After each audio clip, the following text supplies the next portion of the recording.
Hi, I'm Joseph Crudup, and welcome to my storybook.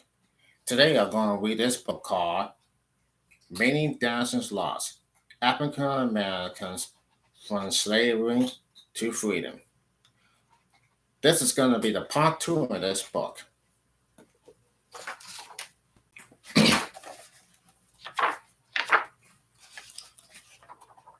Part two Running Away. The religion and scholarship of Friends have branched out from England to the American colonies. These Quakers believed strongly that slavery should be abolished, and they were among the first whites to help the running aways, as escaping slaves were often called.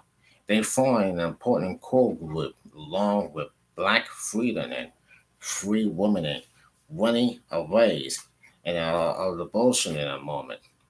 They were also a significant part of the escape network for first known as the Underground Railroad, later called the United Ground Railroad, which operated before and during the Matrix. The Underground Railroad was neither as rolled down underground. It was any number of houses, caves, hay mounds, root cars, attics, high branches of trees, chandeliers, hiding rooms, and empty bombs. Any place and running away could hide. It was also all the paths and trails leading to such places. The first guidance along the road were black slaves, resisting their owners. They secretly running away from the plantation to the nets, and even temporarily out of the South. Occasionally, these black movers would get angry and feel hopeless. Then they would ship away for a time into the great forest. Often, they became lost and only barely managed to find their way back to the plantations.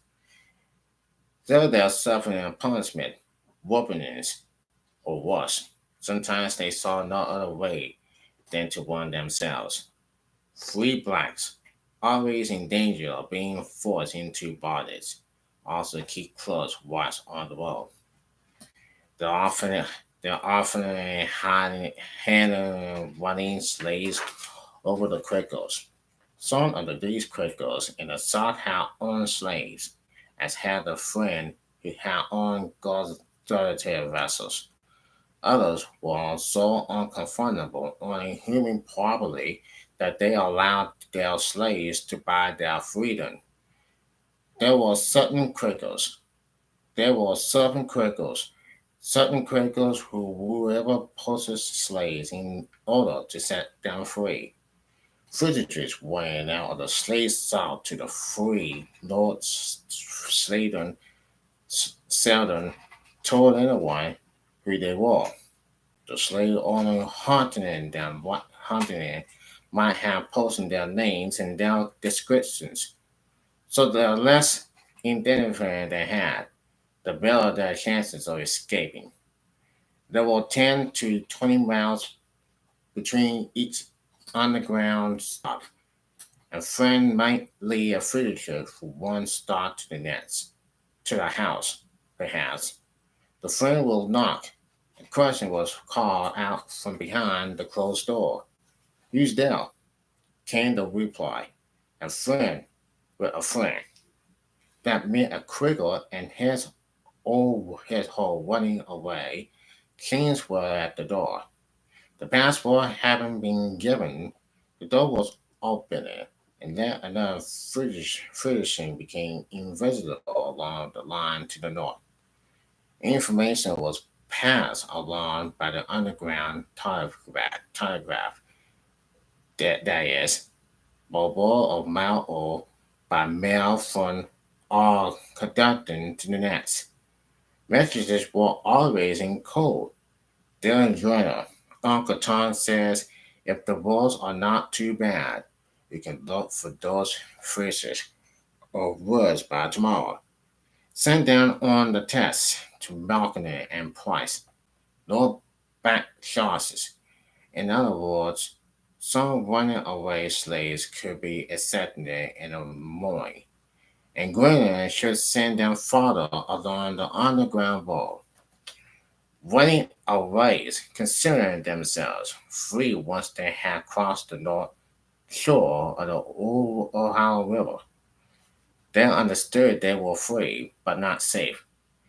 There were still dangers, binding hunters and poor slavery settlers who might capture and fisher fitted for the reward posted by the slave owner. Sentinels called the running aways Marvins, wild ones, or distant paderos. Every day they were free was a reminder to other slaves that escape was possible. Napier said a slave unspoiledly upset the slaveholder more than the dot or the moment striking his plantation, bent on leading others to freedom. Mormons were hunted relentlessly. In 1793, Eli Whitney invited the cotton inga, or gale, as it was called, while one slave might possess a pound of cotton a day. A cotton gang could process 1,000 pounds a day. Thus, far more cotton could be turned into cloth. Cotton became the king of commodities as a Texan industry booming in the South. With the need for more freer hands to pick cotton to feed the cotton gams, the demand for black slave labor was dramatically. It can be no accident that the first British Slave Act was passed that same year. The act made it a crime to shelter a slave or to prevent his or her arrest. If the slave owner or his agent caught and running away, he owned in a free state.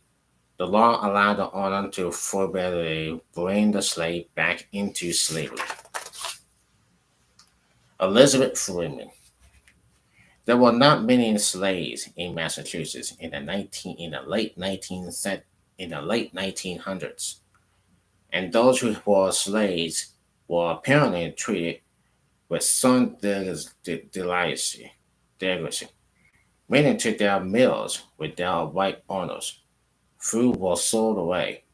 Incidents according to their accord, though. Elizabeth Freeman, known as Mom Brett, and her sister worked in the same Massachusetts household. One day, the mistress became angry at Mom Brett's sister and tried to strike her with a hot poker. Mom Brett was in a way, and the poker struck her by mistake. She suffered a searing burn on the arm. Mom Bent left the house almost immediately. She would not go back, even though the mistress begged her to. I never go back, Mom Bent said, and she never did. But she did carry the scar from the hot poker for the rest of her life.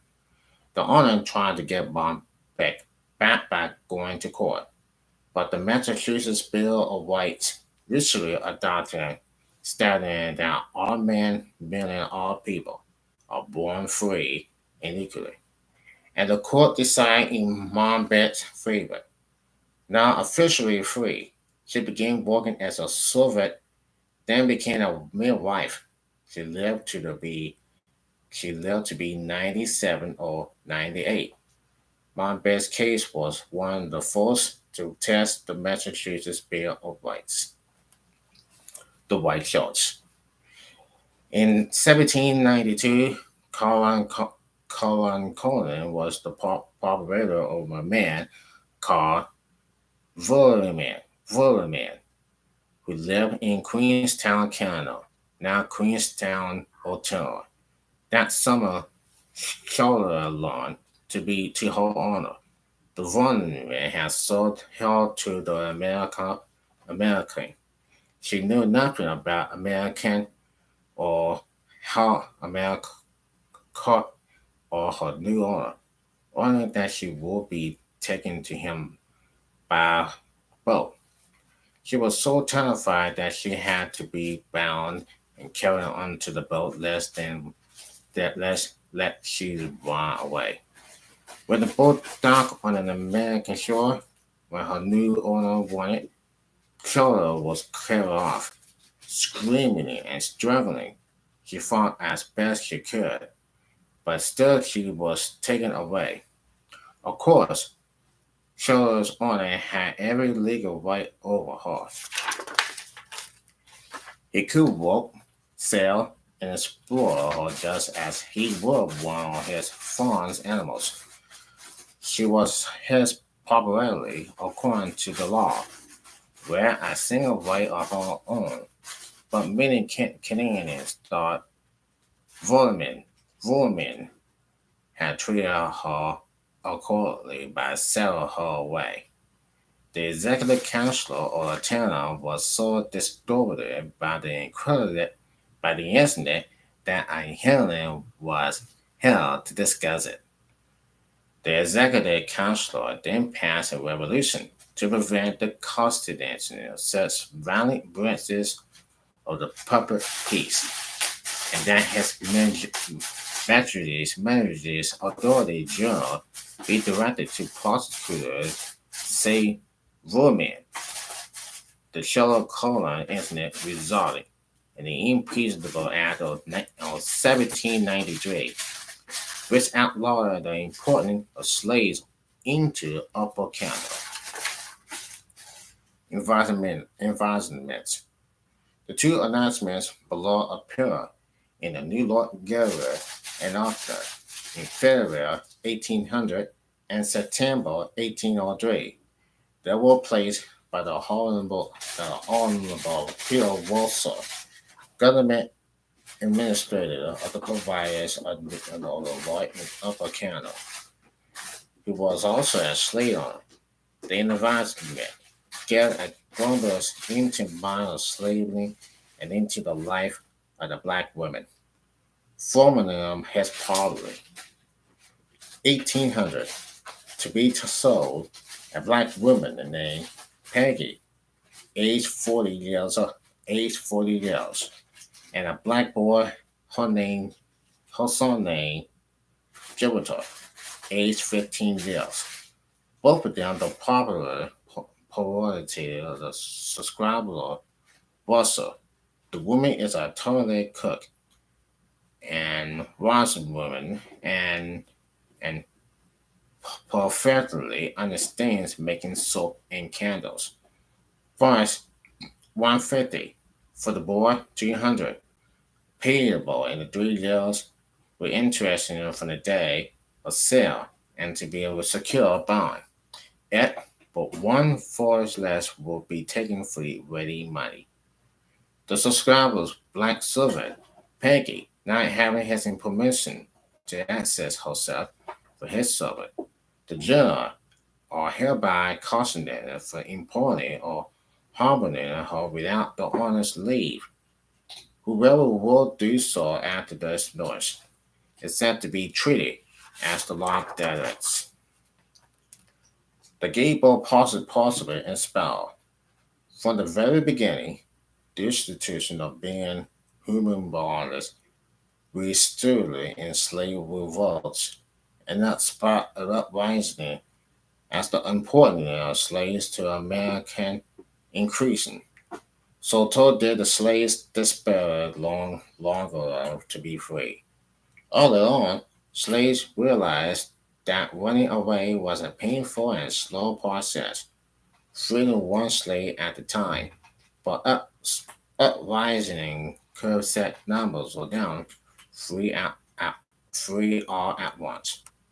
The possible instruction took place in 1800s, following two serious, led poorly organizing uprising, one in Soto, South Carolina in 1739 and the other in New York City in 1741.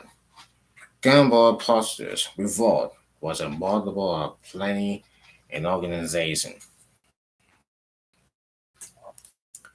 Such feat 2 inches tall, the slave robbery of Thomas Possible of Virginia. Gable was 24 years old in the spring of 1800. He had two brothers, Solomon and Morton, and a wife, Nellie. For some time, the four had been making secret preparations. They had also postulated other slaves to follow them. Gable Possible knew much about military planning and war. He was in the mountain of a black band from Haiti and said named Paris Dominic Tosh Little Overture, Pawanton Tu Sauter, Little Overture, Toussaint El Overture was the little of the Haitian Revolution in 1791, which began with 100,000 Haitian slaves went on a rampage, killing slave owners and burning down plantations. El Oberto seized control of the revolt and turned franchised slaves into a disciplined army. Gable Parcel, Abel Purcell believed he could do what El Oberto had done. He will start at He will start an army and overcome the cruel white man who kept black people as slaves. Wherever possible, Gable, his brothers, and his wife slipping away from their labor to discuss strategy. There are also measures to find storehouses of government in the mailing stations in Richmond, Virginia. By the late summer of 1800, Gable had brought together several dozen slaves who sworn they would help him overthrow the slave owners to create a black stronghold in Virginia. The Pulsar plan was to attack Richmond with three columns of men. The first pawn will take the storehouse and clean all the guns. Another pawn will liberate the power store. The last pawn will overcome the town itself, striking every person who was white, except for French people, Methodists, Quakers, and the poor. The French will be spread because they had taught freedom lovers to face liberty, equally, and frantically. The Methodists and Quakers, because, because they believe in liberty, and the poor whites became because in a slave scholarship they suffered almost as much as the slaves, with the element of surprise. The plan might have worked, but on that night, marked for the uprising, August 30th, there was a terrible storm, rain pouring, the land flooded, bridges and boards were washed away. Nothing could move in such violent weather. Far worse was the fact that two slaves betrayed Gilbert Possible and revealed his plan to a slave owner. Unknown to Possible, the purser, the governor called out the Marauders, before Possible could bring his men together after the storm. The, mil- the military attacker, the military attacked Gabriel's pulsar was captured on board a ship as he tried to escape. He would not reveal his plan on instruction. His, his captors were amazed by his proud, unflinching manner. He knew he would be put to death and said not a word about the uprising he had led. He was tried, convicted, convicted, and hanging on October the 7th, 1800. 25 of his conspiracies were also hanged. The uprising terrified whites, the uprising terrified whites everywhere, including those in the North, and result in a wave of legislation limiting the freedom of all black people. In 1804, Ohio passed a series of slave codes called Black Laws or Black Codes that limited the movement and the rights of free blacks. Many other northern states also passed black codes. Black settlers were banned for the Oregon Territory and from Indiana and Illinois. In 1822, a South Carolina slave named Dem Vessel planned an uprising. It was betrayed, and 130 blacks were arrested, along with 4 whites. The whites were convicted of being in sympathy with the public and were fined and jailed. Then murdered Vassar, following his salaries, and 31 others were hanged. The slave information of the pilot was get his freedom by the state and $50 a year, increasing to $200 in 1857. Johnson Henderson, running away and guy. Johnson Henderson was born in a slave state of Maryland. His father had been whipped 100 lashes for trying to protect George Josiah's mother from an oversell. With his ear nailed to the whipping post, the father took the last punishment. Afterwards, his ear was cut off. Hennessy's father was sold to the deep south, somewhere in Alabama, and neither Josiah nor his mother ever heard him again. Josiah himself was sold and resold many times from the age of 6. As a look, he was beaten so bad by an overseer that for the rest of his life he could not raise his arm as high as his head. As a man, he was about to be. It was 5 months before I could walk at all, and the first time I tried to pause, a hard knock of the quarter, a sharp blade attacking to the plow against a stone shouting in my shoulder blades again, and gave me even greater awakening than at first. And so I had gone through life mainly in monotone. The 3 hours play of music and all was gone forever.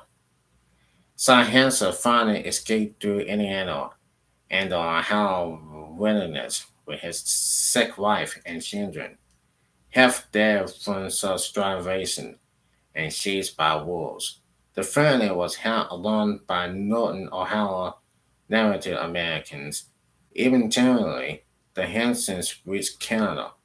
It was the 28th of October 1830, wrote Hanson.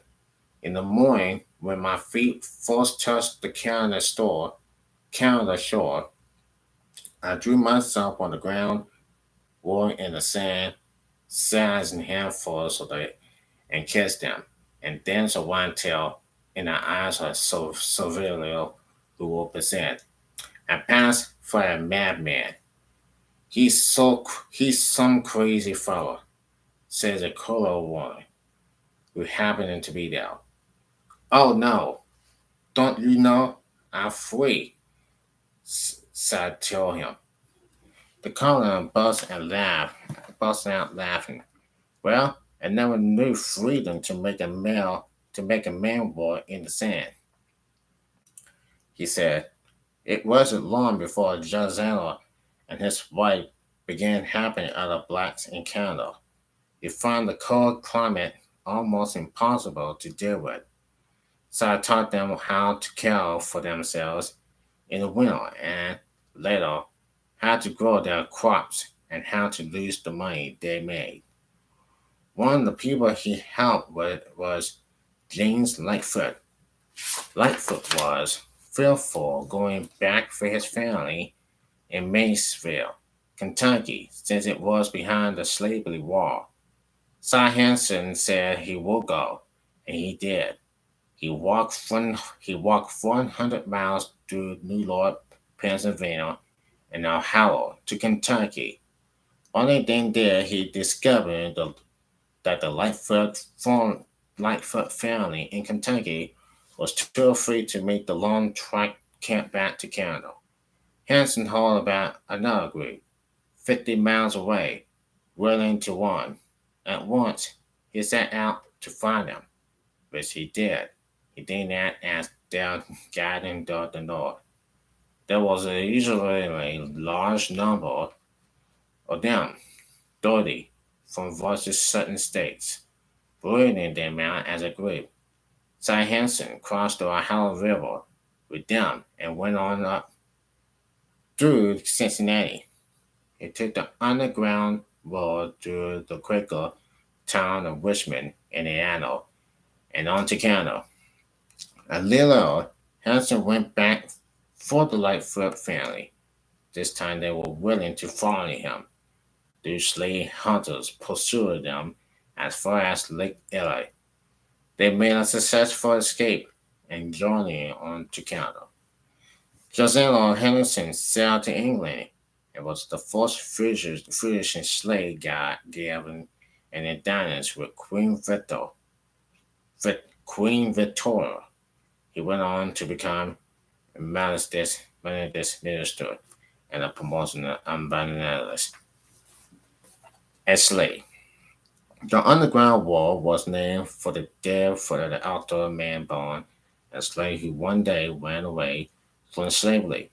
It became the name given to all the secret trails that lead north, and to the system of human helpers of all races, who braved poison and even death to lead the world running aways to freedom. Tice Davis inspired the first use down of the torn Underground War. On a day in 1831 that second seems ordinary, full of pain and hard work for him, Davis discovered that he had changed.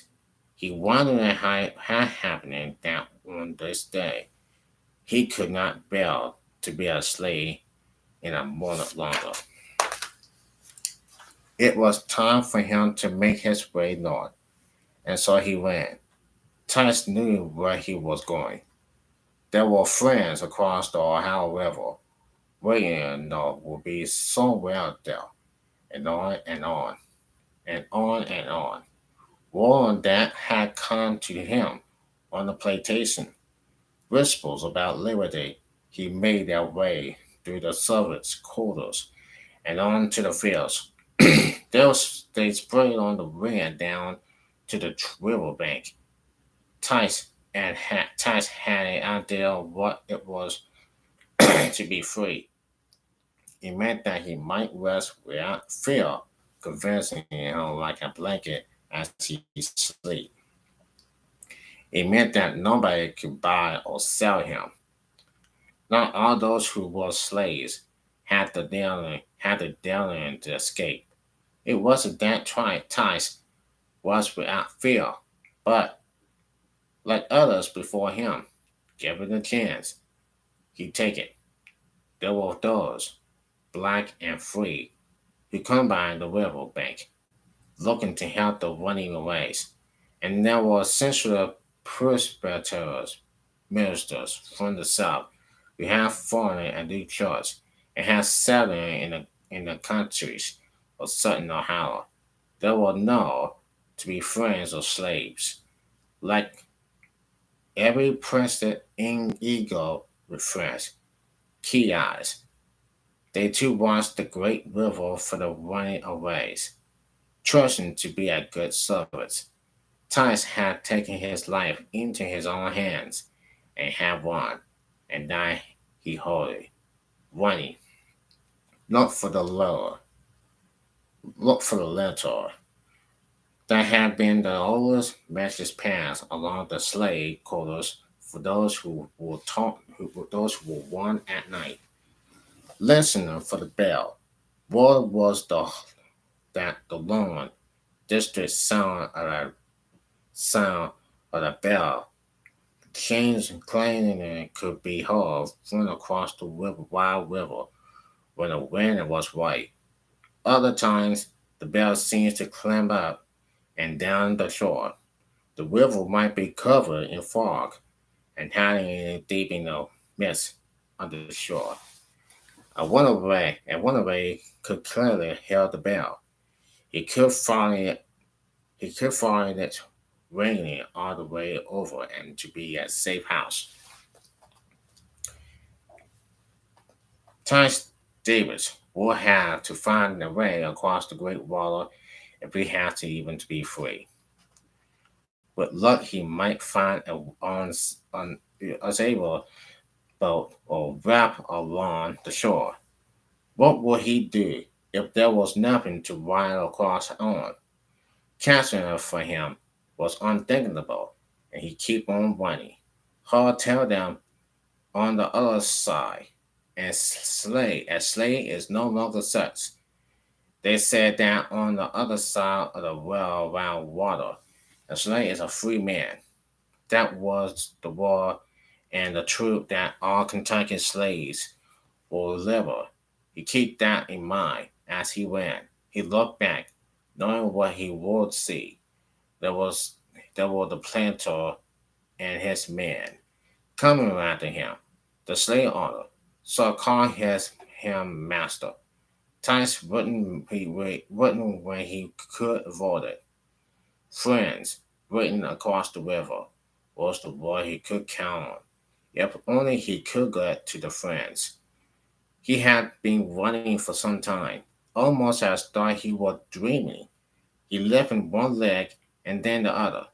Whatever had pulses had him to try to break out. Now he was at the Kentucky shore, and it was empty. There was no boat to row, no raft to pole. The district or house shore seemed farther than far. There was nothing for it but to swim. Thomas waded into the water, trying to out before he began. He could wet after the river shot him, river him. He knew to clean himself down and soon got his spine in hand. He began moving his arms, swimming, swimming in clean, long strokes. About halfway across, Tice thought he heard a bell. The sun gave him strength, and he swam gleamingly on. It took the slave owner time to locate it and skip, but a small boat was found at last. He and his men shoved off and gave chase. The slave gave chase. The slave owner never let his slave out of his sight. Even when Tice sank from the water onto the Ohio shore, the owner glanced through the mist and pinpointed the dark, exactly at Phil. Think we have him now, he said. He blinked to get the red from his eyes. It was one blink too many. Tice Davis was gone, disappeared. It's not believable, the owner said.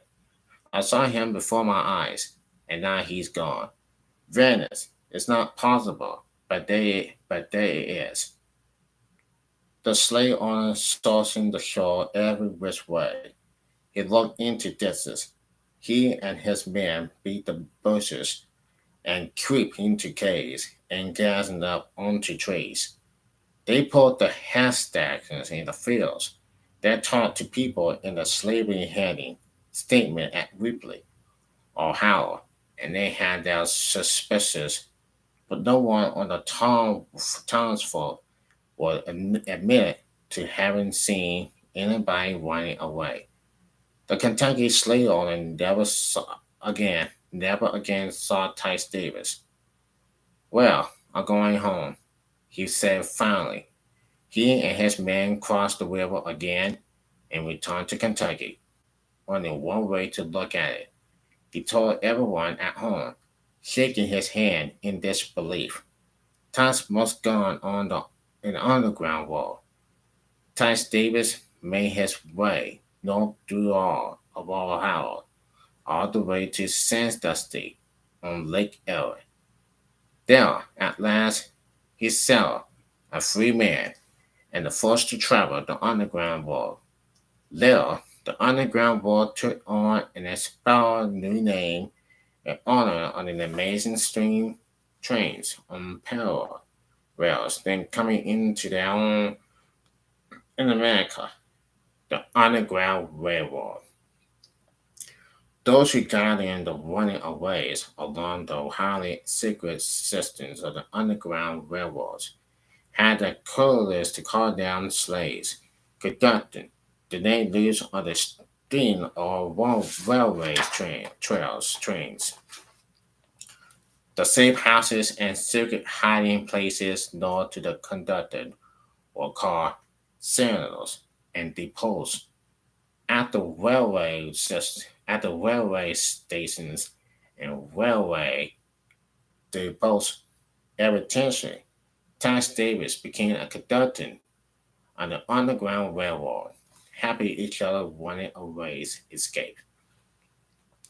The Nat Turner Rebellion. Nat Turner was born in the jail of the Gaylord Postboard of Spouter, 1800s. The rebellion in Hadley is the most well-known of the major slave revolts. Turner died in 1831.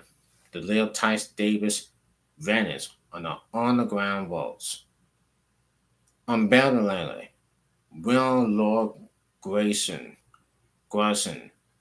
founding his anti-slavery newspaper, The Liberator, in the same year, 1831.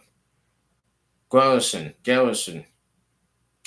became the People's Edition and demanding freedom at once for black invalids. He wrote that if the South feared more instructions like Nat Turner's rebellion, the way to solve this problem was immediately occupied in the imperative freedom for the slaves. That which is not law. What Garrison? Let certain apostles tremble, he warned, for several the human rights battles to come. Let all the enemies of the posture of blacks tremble. Nat was born in Southern Porter County, Virginia, the property of slave owner Benjamin Turner. Nat's mother had been born in African. She had embodied header abolished and did not want her son to live as a slave. When Nat was when Nat was 3 or 4, his mother overheard him telling other children something he couldn't have know about, for it had happened before he was born. She knew she hadn't told him because it was something a parent would not reveal to a child. When questioned, Nat stuck to his story. He even added details in his mother was sworn he couldn't know, yet he did. Other people were called in to hear what Nat told. There were there were two were estimations by not his knowledge.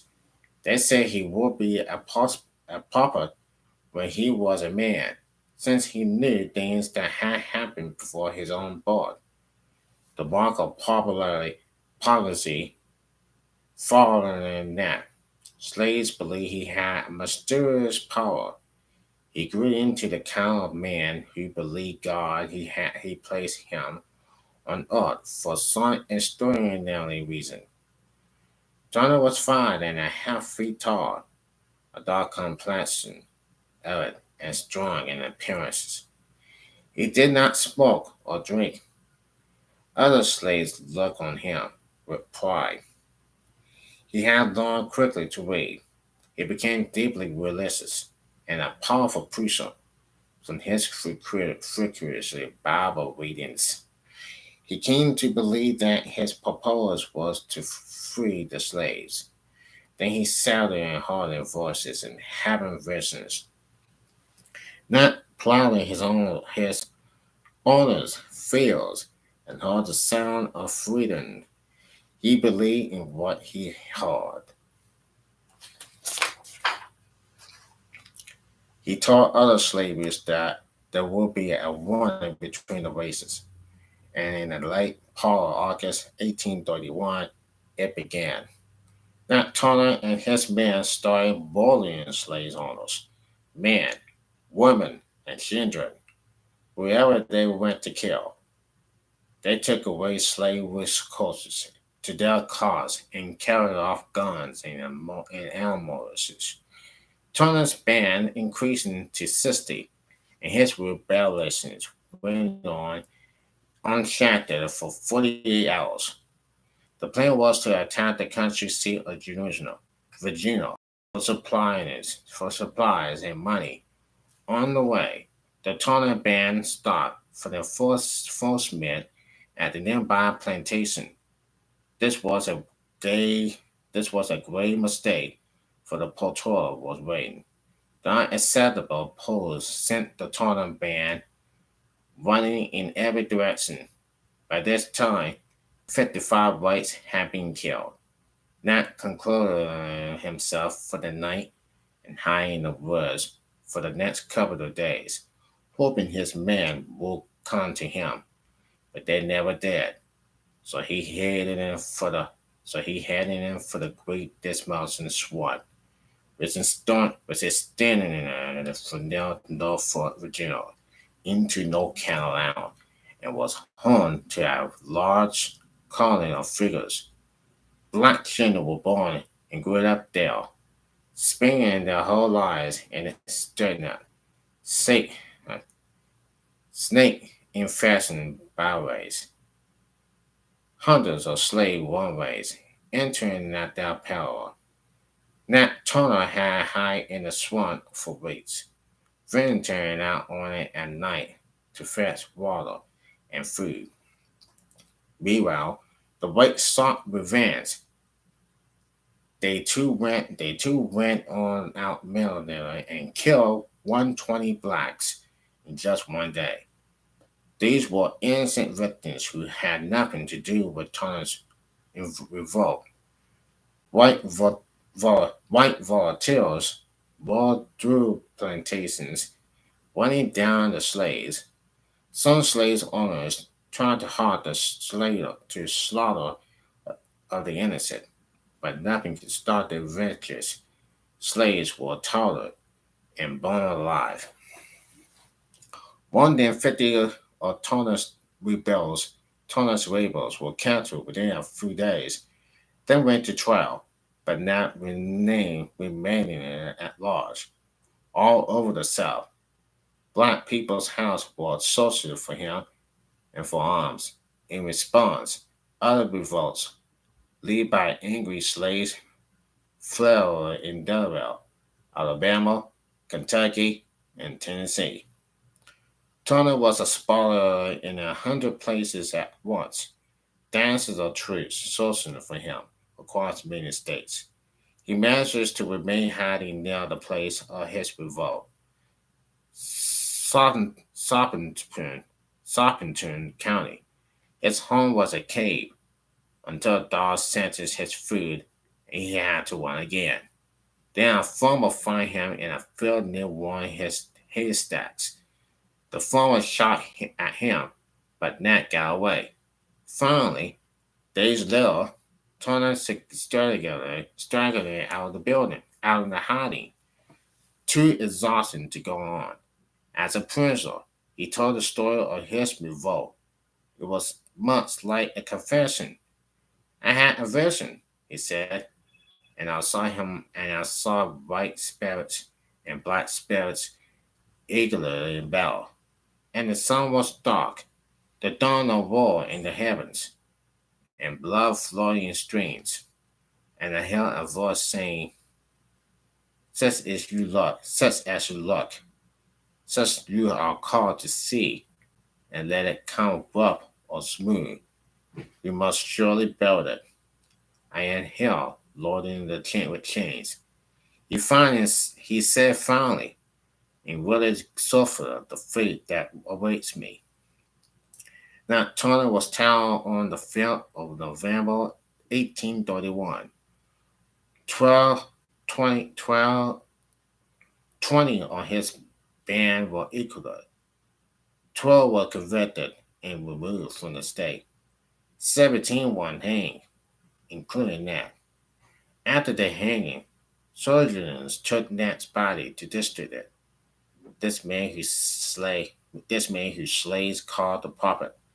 We have visions of himself, like Moses, leading his people to freedom, will never know his violent humiliation. It is said that his skin was taken and boiling down from the grease. Some conductions on the Underground Railroad. It was known that Nat Turner had been a preacher and that he could read and write. After his rebellion, slaves were forbidden reading in the military.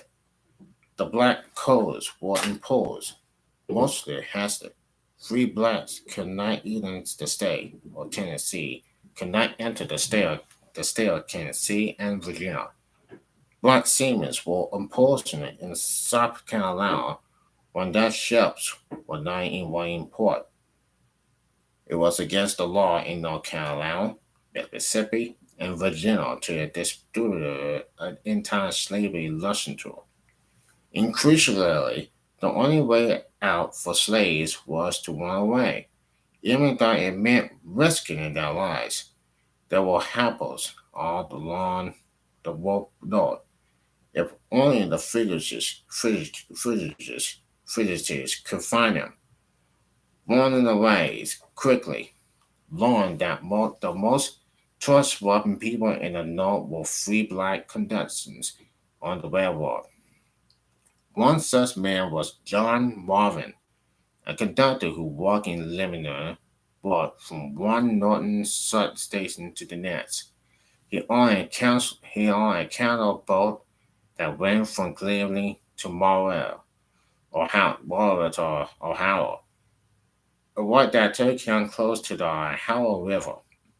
His boat carried fugitive. Another conductor was Leonard Andrew Grimes, the owner of the horses and carrier business in Washington, D.C. Losing his budget, Grimes often rescued fugitives. On one rescue, he was captured trying to carry away a slave family and then spent 2 years in prison. Afterward, Afterward, he went to Boston, where he became the minister of the Fugitive Slave Church, the 12th Baptist Church of Boston. Later, he was involved in one of the most celebrated escaped slave cases in American history, that of Anthony Barnes. There were hundreds of black conductions in Ohio River, Ohio alone, because Ohio was just across the river from the slave states of Kentucky and Virginia. It had the most accurate and numerous underground railroad routes. Jean Lewis was a conductor on the Ohio Underground from New Lombard, Ohio. She found her way to the Ohio River and rode runaways from the far side to the Ohio Freedom Show. Another conductor was Elijah Anderson, known as the General Superintendent of the Northwestern Ohio Underground. He sent 1,000 slaves along the railroad before he was caught and sent to prison in Kentucky. When he died, fugitives from certain states will risk their lives becoming conductors, and fugitives from certain states who risked their lives becoming conductors and going back into the South, as did Cy Henson, to find their families and other slaves who were willing to run away. John Manson, a Kentucky runaway, had reached Canada. He began a conductor going back to his home state and convincing friends to follow him north after assisting 265 slaves to Canada. He was captured and sold back into slavery, but Mason managed to escape again. It is said that he helped more than 1,000 fugitives along the Underground Railroad. Two more black men, William Still and Robert Purvis, were foremost abolitionists from Philadelphia. Still wrote down the story of every fugitive who passed through his line by intervening and runaway from the South in 1850. Still discovering that the fugitive was his own long lost brother. Other than lifetime, other than lifetimes, Still and Purvis held some 9,000 fugitives along the Underground Railroad up through Pennsylvania to freedom. There were white conductors who harbored fugitives also. Some became famous as financial abolitionist leaders. John Ricken, Living Coffin, Thomas Garrett, and Eliza Lovejoy, to name a few, lived across the river from the slave states. They had no time for arguing the right of their cause. They believed in losing force if they had to.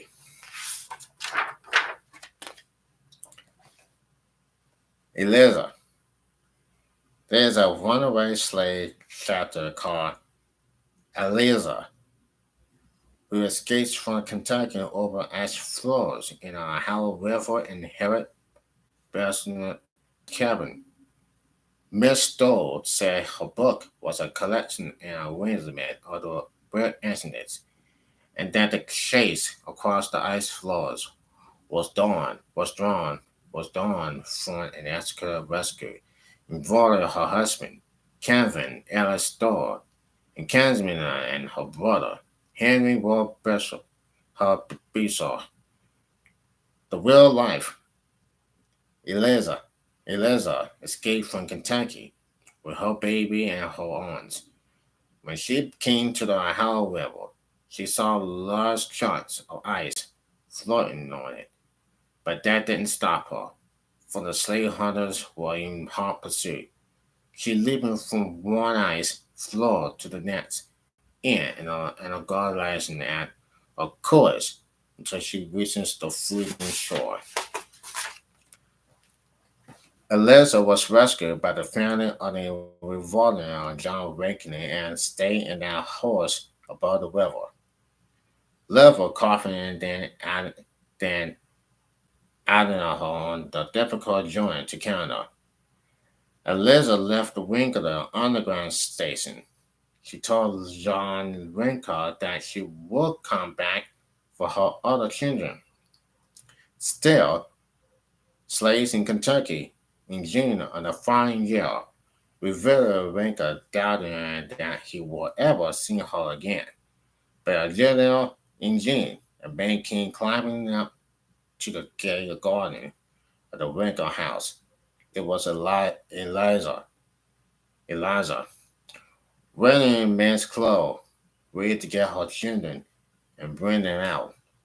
The Rinkins helped her back across the Ohio River into Kentucky because it was Sunday. The plantation owner and his wife were away visiting. Eliza, Eliza hesitated to carry off her 5 children, and 200 pounds of household goods. The heavy lawyer slowed them down. By the time they reached the river again, the sun was up and fire was on the water was left. The Rankins waiting for Eliza on the other side. the guns at the way. They saw dogs and men on horsebacks spreading out on the Kentucky shore.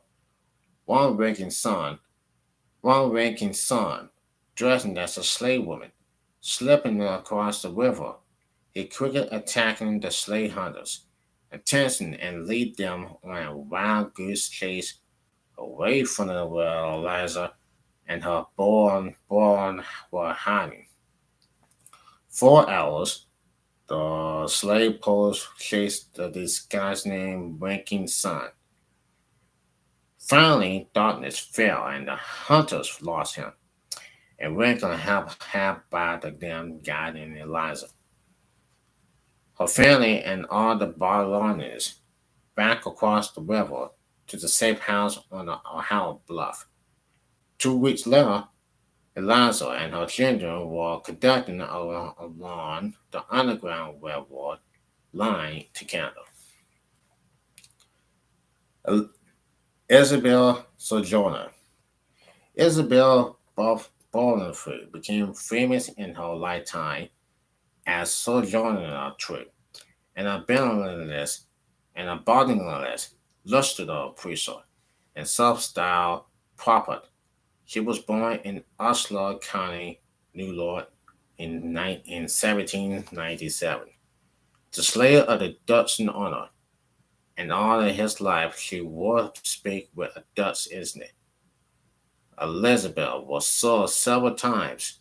Her owner refused to free her when all slaves in New York State were freed by the state's embracing. All slaves in New York State were freed by the state in, important Act of 1827. The account said she ran away the year before because of beating her by her order. In any case, she did run to New York City with one of her many children and there found work as a maid. Isabel never learned to read or write, but that didn't stop her from learning or from trying to find a deeper meaning to her life. When she was 46, she felt an inaugural desire to come to the aid of her people. I felt so tired then, she said. I felt the power of the nation was with me. It was spring, deep inside her. Isabel felt she had gone through being born a second time. She knew she must speak out against slavery, and she prepared herself to do just that. I went to the Lord and asked him to give me a new name, and the Lord gave me Sonjoro because I was to travel up and down the land, showing the people their sins and being a sign into them. Afterwards, I told the Lord I want another name because everybody else had 2 names, and the Lord gave me truth because I was to declare the truth to the people. Now, as she became sojourner, true, Isabel felt complex, 6 feet tall, thin, with a dark complexion, and very sick and very erect. Sojourner, true, set out walking to gathering in my flock through the East, Massachusetts, Connecticut, through Ohio, Indiana, in the North, through Kansas. She went, preaching freedom for her people. She became the most famous and perhaps the best anti slavery speaker of her time. Wherever she went, a large crowd gathered to her hall to hear her. At first, people were simply curious about this strange blind woman, but soon they grew to admire her passion. They, they thought she had the grip of popularity. She essentially had a grip for putting words together in a dramatic fashion. Once she stood up at the meeting to answer someone who had praised the Constitution of the United States. She had the habit of calling everybody children, and she began, "Children, I talk to God and God talked to me. Children, I talk to God and God talks to me. I go and talk to God in the fields and woods. This morning I was walking out and I got over the fence. I saw the white and holding up its head, looking very big. I got it up and told hold it up, hold of it. You believe it? There was no wheat there. I said, God, what is the matter with this wheat? And he said to me, Sojourner, there's a little river in it. Now I hear talk about the construction and the rights of man. I come up take hold of this construction. It looks mighty big, and I feel for my whites, but there aren't any there. Then I said, God, what else this construction? He says to me, Son Johnny, there's a little river in it. Not only did Sojourner address in meetings funding emboldening cause, she also spoke out for the rights of women. I've been looking around and watched things, and I know a little might about women's rights. Too, I know that it feels a kind of hastening and digging like to see a colored woman get up again. But we have been long enough told her down now. We will come out again, and now I am here, sitting in among you to watch. Every once in a while I will come out, tell you what the time of night it is. At one convulsion, Sojourner of argument against men, he thought women need to be helped into carriages and lift over dishes. They thought, too, that women had lower intelligence than men and should not vote, she said. Nobody ever helped me into carriages or over mud puddles and our women. I am women. I have policies and planning and galley into bonds, and I am woman. I am woman. I can work as much and eat as much as a man, and bear that lasts as well. And I am woman. I have born 13 children, and seen them most all sold off to slavery. And when I cried out with my mother's grief, none but Jesus hold me. And I am woman. She had a deep voice, like a man's. Some said she was proud in her belly, intercalating and frowning, leaving out of her bright eyes. So Jonah was just enough to keep herself going. She slept wherever she could find a place to lie down. There were many attempts to stop her from standing up to Lucifer at public meetings, but nothing, it seems, could keep Sir Jordan down, although she was beaten and even stoned on occasions. She began running a banner across her chest, proclaiming liberty through the land until all the inhabitants thereof was written across it. Some people felt threatened by Sojourner's power and crowds. They said there had to be something wrong with her, that maybe she wasn't a female at all. Prove you are a woman, a man demanded once when she was speaking. Sojourner with her house, her blouse open to the waist. Shocking. People turned their eyes away, but it was the heckler's chain. She said, not hers, that she must so prove herself. When she was old, Sojourner gave her traveling and lecturing. She had taught three women in Washington, D.C. and considered for black settlements on western public lands. And though she was not a part of the Underground Railroad system, she inspired many to travel the secret rails. She lived close by her daughters in Battle Creek, Michigan, and died there at the age of 85 on November 26, 1883. The sojourning true Gibbets at Oak Hill Cemetery in Battle Creek.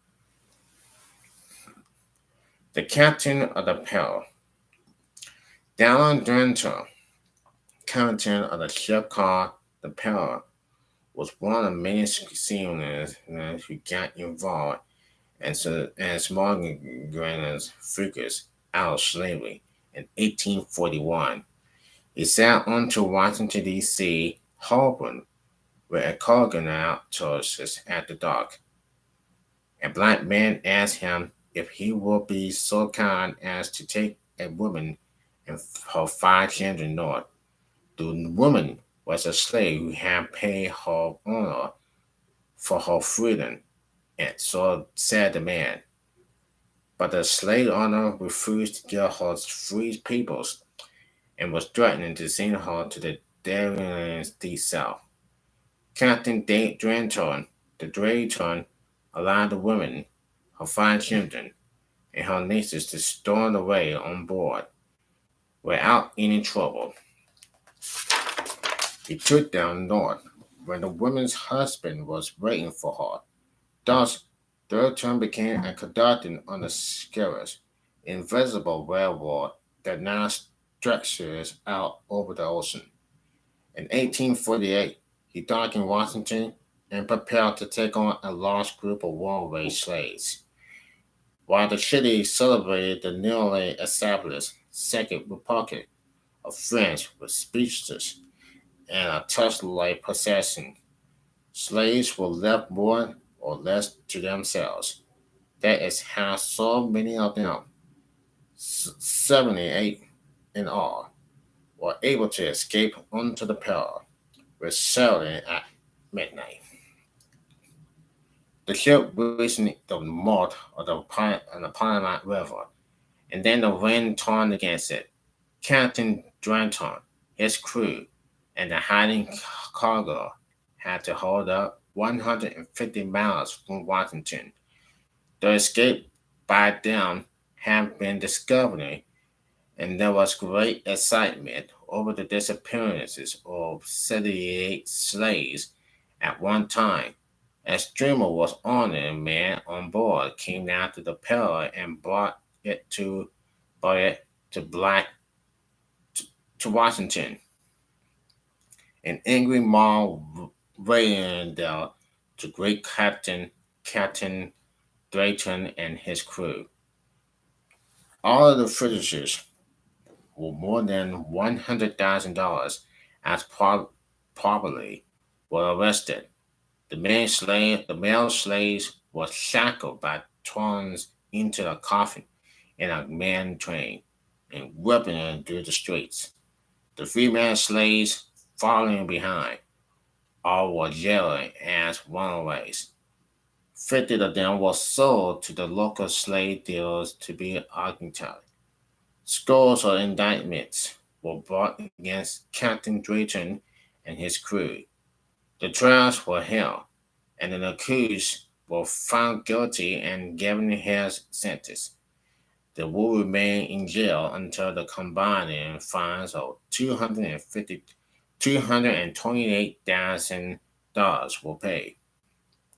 Captain Dayton's own fine was $10,060 at the time, a large amount that could cause him to be jailed for life. But 4 years later, Dayton's friends persuaded President Millard Fillmore to, to pardon Drayton and all those in his crew who had been sentenced. The slaves, however, were lost in the slave system, sold and resold. They continued to labor, and died, unless by some miracle they found a chance to work again. As a result of the return incident, slave state representatives in Congress demand a stronger British Slave Act. Solomon North Solomon North's father was given freedom through the legal will of his honor. Solomon was born free in 1808 in New York and grew up knowing next to nothing about slavery. He married and lived for a time in Senegal, New York, where in the evenings he played his violin at the social gatherings. By day, he worked in the hotels. One day, Solomon met two men who were managers of the traveling circus. They asked him to join them at the musicians. He agreed, and that he soon felt the managers acting honorably. He did stay on with the circus for a time. One night, after a deep, possibly drunken sleep, he woke up in a place called Williams Sleep Pen. This was a holding house for slaves and was inside the Captain building in Washington, D.C. The managers of the circus were also slave catchers of particularly kind. There were bounty hunters who received rewards of money from slave owners for capturing the runaway slaves. These bounty hunters were sometimes afraid to bring their cases to court under the Fugitive Slave Act of 1793. They felt that their often flimsiest proof of ownership would not stand up. It didn't matter to them what black person they brought back, as long as the man, woman, or a child fit a general description. The slave owner didn't care either. He would give the reward as soon as he got back a slave. The bounty hunters would watch a black person for a time, waiting for a chance to carry out their plan by trickery. Such was the unfortunate experiences of the free man Shlomo Norwalk in 1830. Even though Solomon had never been a slave, he, had, he was handed over to the head slave owner in the South, Edwin Epps, and he became a slave lawbearer on the Epps plantation. Little Solomon wrote that he stepped on a plank 12 inches wide and 10 feet long. My pillow was a stick of wood. The bleeding was a clothing blanket, and not a rag or shell beside. Though luck is well in such cases, every tension Solomon Nobot was lucky. A Northern called Bass, who worked at the plantation, befriended Solomon and wanted to be known to the Norton friends about him.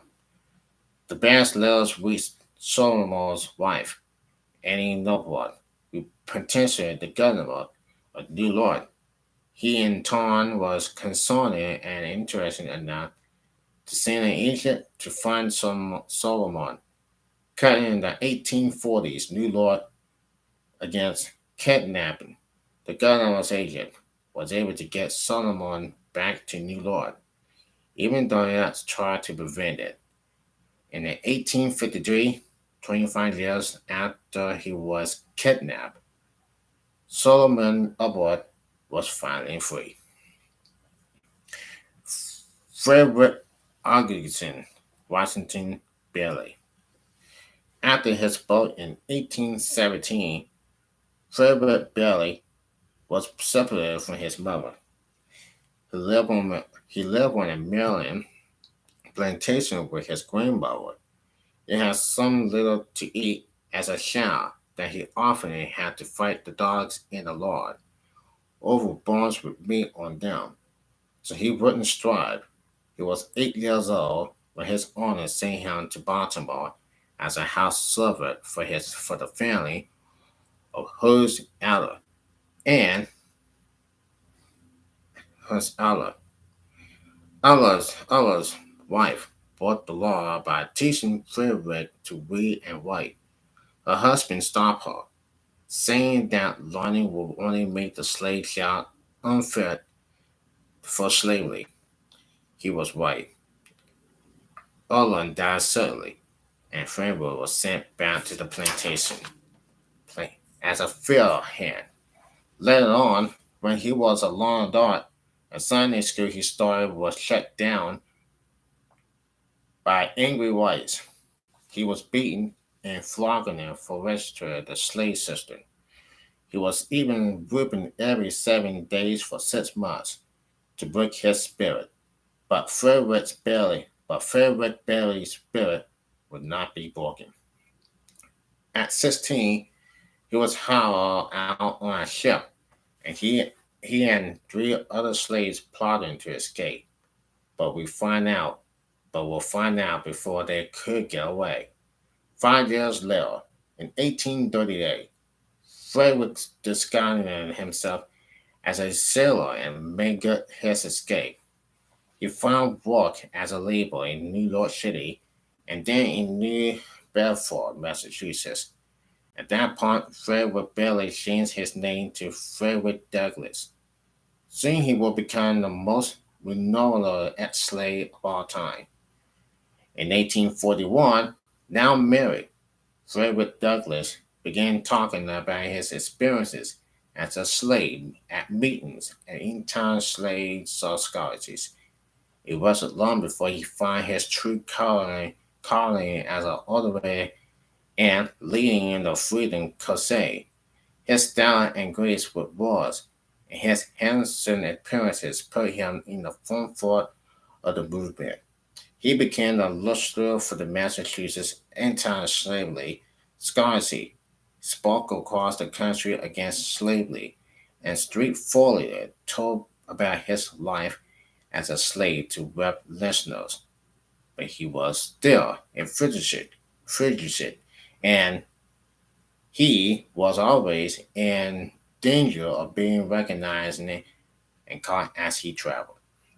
Not all the people who helped him with sympathetic, sympathetic to the cause of the operation in Indiana. And one mob beat Douglas senseless and left him for dead. Let he revealed and went on recounting and denouncing the evils of the slavery. In 1845, he wrote an account of his life. Friends had asked him not to write it. Fairly, he will be found now as the runaway called Bailey. The biography was published and telling negative of the life of Frederick Douglass. Soon afterwards, Douglass was recognized as Frederick Bailey and had to leave the country. He went to England, when he raised enough money from literature to buy his freedom. 2 years later, he returned to America a free man. In 1847, Douglass started his own abolitionist newspaper, the North Star. It was dedicated to the cause of freedom for the poor and blacks. It showed fairly success low rights. He wrote in his first inauguration, faithfully proclaimed long wrongs and easily demand for law and sin and even handle justice. Giving no quarters to slavery at the South, it will hold no truce with oppositions at the North. Douglas' most famous speech came at a 4th of July celebration in Rochester, New York in 1852. Following the census, pardon me, and allow following the census, pardon me, and allow me to ask, why am I called upon to speak here today? What have I or those represented to do with your national independence? What to the American slaves is your 4th of July? I answer, a day that reveals to him more than all other days of the year the gross injustice incorporated to which he is the consent victim. To him, those celebrations is a sham. Those sounds of rejoicing are empty and heartless. Those shows of liberty and equality, hardly marketing, and then vow to cover it up crimes which would disgrace a nation of savages. Frederick Douglass was forced to flee to Canada when the government of Virginia issued a warrant for his arrest, changing that he had conspired with abolitionist John Brown in the 1859 slave revolt at Harper's Ferry, Virginia. Douglas did meet with John Brown, but only to advise him to give up his plan. He strongly opposed it and was not a conspiration. John Brown was tried, convicted, and hanged in December 1859. Douglas stayed out of the country until in Virginia arrest warrant expired, and the political climate in America has changed. When the Civil War broke out in 1861, Douglas was censured that it would bring an end to slavery. He had two interviews with President Lincoln about recruiting black soldiers for the Union Armies and Marines, and after he strongly supported.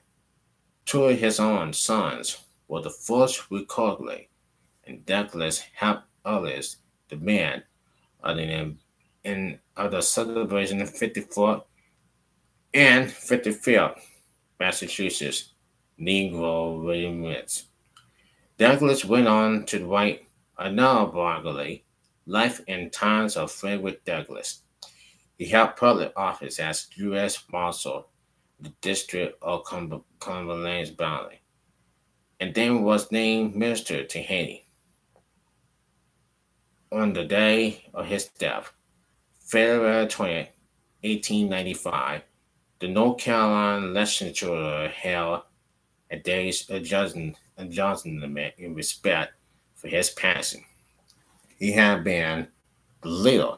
He had been the leader of black sportsmen in America for the half of a century. The brave conductor. She was called the greatest conductor on the Underground Railroad. Slaves named her Moses because, like the Babylonian Moses, she led her travelers from bondage to freedom, and Melantine was the name given her, but she changed to Herod after her mother. She was born into slavery in about 1820 in Dorchester County, Maryland. While under Herod and Benjamin Ross's 11 children. As a slave child, Herod grew up with little time for play and no schooling. Instead, she had plenty of work and many beatings by her own. Sometimes during her loop, Herod Ross was hit on the head by a heavyweight draw by her own. The silver blood caused her to fall asleep, wherever, wherever she was quiet for longer than 15 minutes. She thus became physical acting to keep herself awake. As she grew older, Herod did not often live with her own. He hired her out to work for vicious people.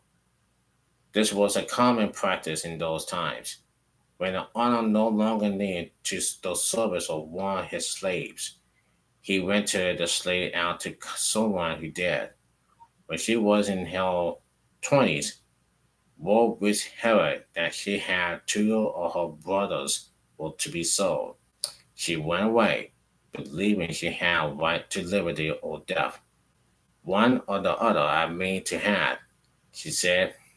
She made a successful escape and found her way into free Pennsylvania. 1-3. Harriet started out her hands to see if she was the same person out of slavery as she had been in it. She surely felt different. There was such a glory over everything she said.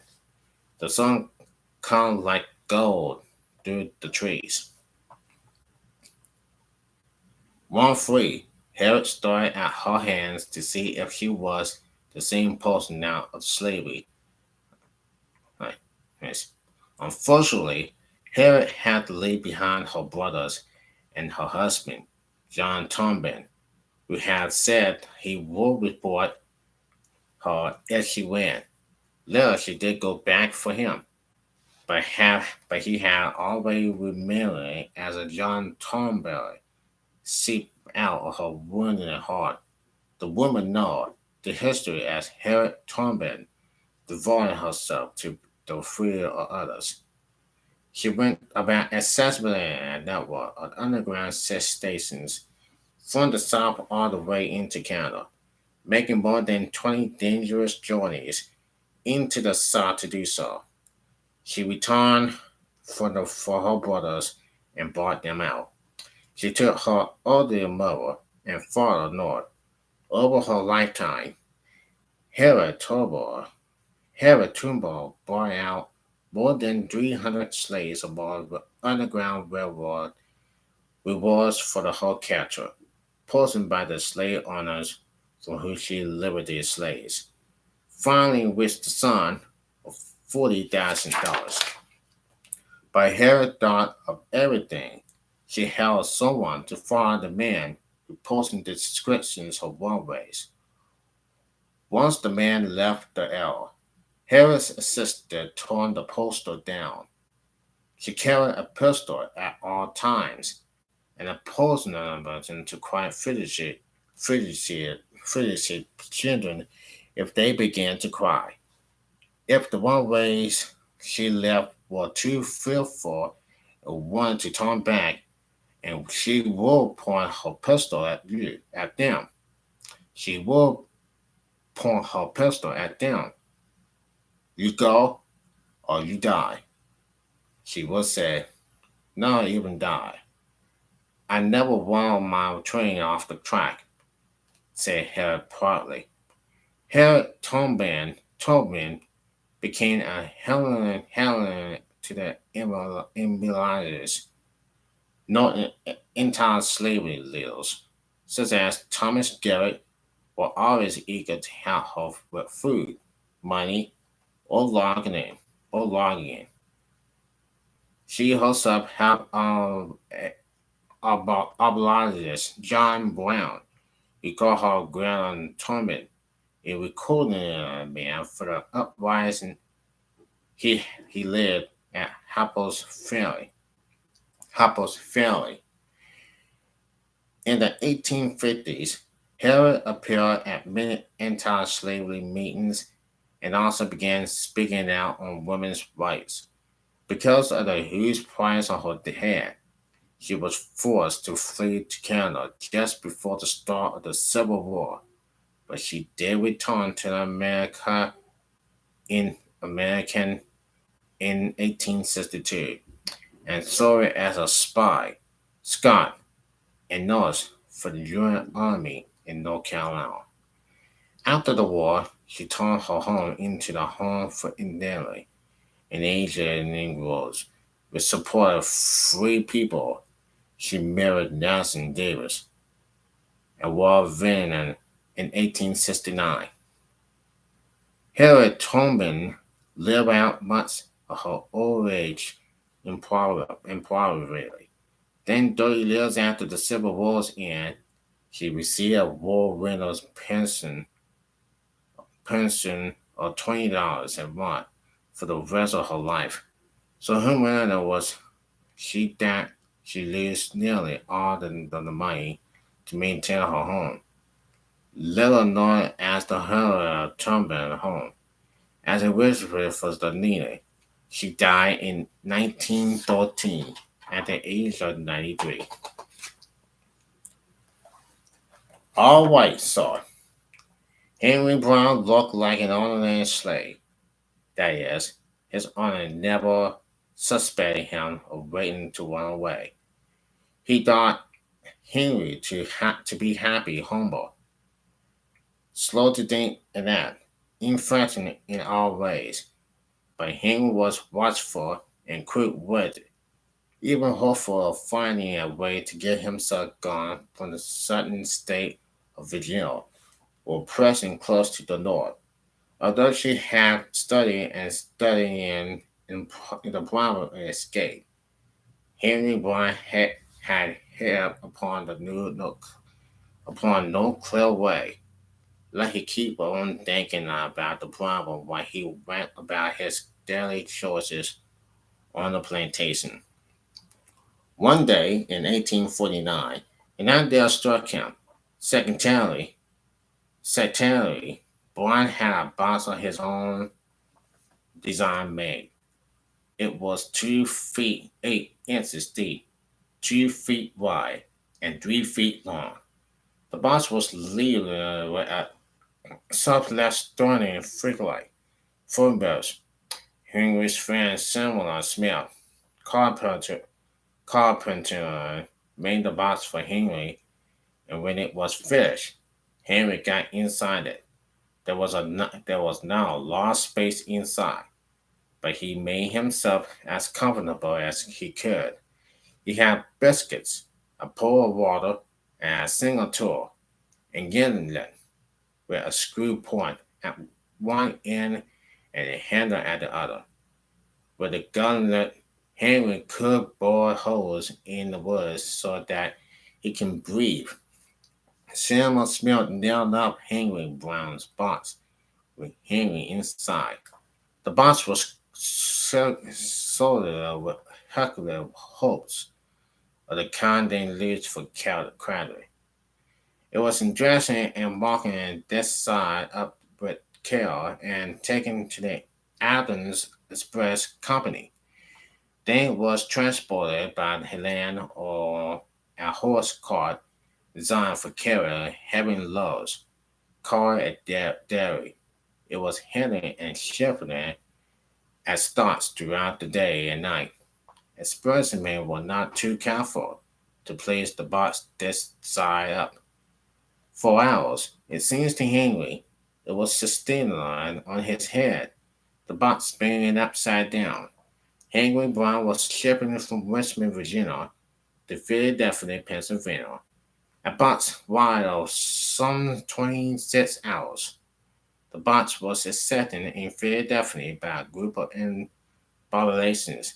They had received a message that essentially important freight was coming, and they were anxious waiting. Four of them were there. Four of them were there to witness the grand opening with the box arrived at the in-town slaving office. One of the men was William Still, chairman of the Veterans Commitment Committee of Philadelphia and the agent of the most important underground railroad station in Philadelphia. Later, Stonewall carefully wrote down Henry Brown's story as he did the story of these fugitives who passed through his station. The four abolitionists locked the office door and began the task of opening the front of the fridge. Front. One of them, Miss McCam, trapped lightly on the box and called out, "All right." He held his breath and second until the reply came from the side. "All right, sir." The four men said later and that they would forever remember the moment. There was a saw at the way. The men cut away the hickory hoots. They pulled out the nails and opened the lip. Mr. Brown rose up from the box, reached out to them, and said, "How did you do, gentlemen?" He was soaking wet with perspirations that otherwise fine. He explaining that he had told himself in Richmond that if he lived through the journey, he would see him, and this he did. It began. I went potentially for the Lord, and he heard my prayer. It was a testimony for all who witnessed it. Afterwards, Henry Brown went on to Boston, where he was grinning as a hero. He stayed there and worked on the Underground Railroad, happy, happening other fugitives. From then on, this former slave who had himself created and shipping into freedom was unfortunately as Henry Box Brown. Unfortunately, Henry Box Brown's carpenter friend Samuel Smith was not so lucky. He tried the same trick of escape with two more runways, but he was the betrayer. The fugitives were caught, and Smith went to preacher for 8 years. That's the end of this long part two of this book called Many Thousands Gone, African Americans from Slavery for Slavery to Freedom. Next time we're gonna have be next time I will be reading the last part of this book on chapter 3, Esther's to Freedom. Until then, I'm Joseph Cribb, everybody. I'm Joseph Cribb. Have a great day, and God bless you and yours.